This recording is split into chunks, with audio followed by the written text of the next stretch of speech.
দেশ আগে দল পরে। শশীর মন্তব্যে চড়া হচ্ছে কংগ্রেস বিচ্ছেদ জল্পনা। সাম্প্রতিক সময়ে বারবার মোদীর প্রশংসায় পঞ্চমুখ হতে দেখা গিয়েছে শশীকে।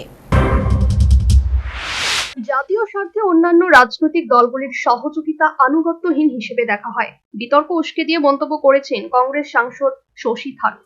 বস্তুত কোচিতে শান্তি, সম্প্রীতি এবং জাতীয় উন্নয়ন শীর্ষক এক অনুষ্ঠানে থারুর বলেন, দুর্ভাগ্যবশত হোক বা অন্যভাবে হোক, যে কোনো গণতন্ত্রের রাজনীতি হলো প্রতিযোগিতা।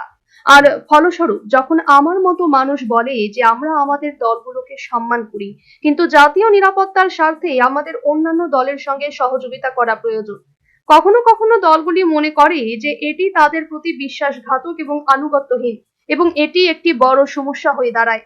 এদিকে জাতীয় নিরাপত্তা ইস্যুতে ভিন্ন অবস্থান নেওয়ায় কংগ্রেসের অন্দরে শশী থারুরকে ঘিরে বিতর্ক আরো ঘনীভূত হচ্ছে। রবিবার কেরলের প্রবীণ কংগ্রেস নেতাকে মুরলীধরন স্পষ্ট জানিয়ে দিয়েছেন, যতদিন না থারুর তার অবস্থান পরিবর্তন করছেন, ততদিন তিরুবনন্তপুরমে কোনো দলীয় কর্মসূচিতে তাকে আমন্ত্রণ জানানো হবে না। তার কথায়, উনি এখন আর আমাদের একজন নন।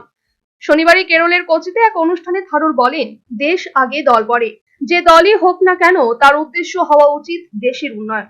অনেকে আমাকে কড়া সমালোচনা করেছেন, কিন্তু আমি বিশ্বাস করি আমি ঠিক কাজটাই করছি। আমার প্রথম দায়বদ্ধতা দেশের প্রতি। মুরলীধরন জানিয়েছেন, দলের কেন্দ্রীয় নেতৃত্ব ঠিক করবে তার বিরুদ্ধে কি ব্যবস্থা নেওয়া হবে। এই বিতর্কের পেছনে রয়েছে থারুরের সাম্প্রতিক একটি প্রবন্ধ, যেখানে তিনি প্রধানমন্ত্রী নরেন্দ্র মোদীর আন্তর্জাতিক কূটনৈতিক কার্যকলাপে উদ্যম ও গতিশীলতার প্রশংসা করেন। সেটি প্রধানমন্ত্রীর দপ্তর থেকে শেয়ার হওয়ার পর কংগ্রেসের অন্দরে তার অবস্থান নিয়ে জল্পনা আরো জোরদার হয়। তবে থারুর স্পষ্ট জানিয়েছেন, আমি রাজনীতিতে এসেছি দেশের সেবা করতে। আমি বরাবর বিশ্বাস করি সংকটের সময় সব রাজনৈতিক দলকে এক হয়ে কাজ করা উচিত। National bureau report, news vanguard.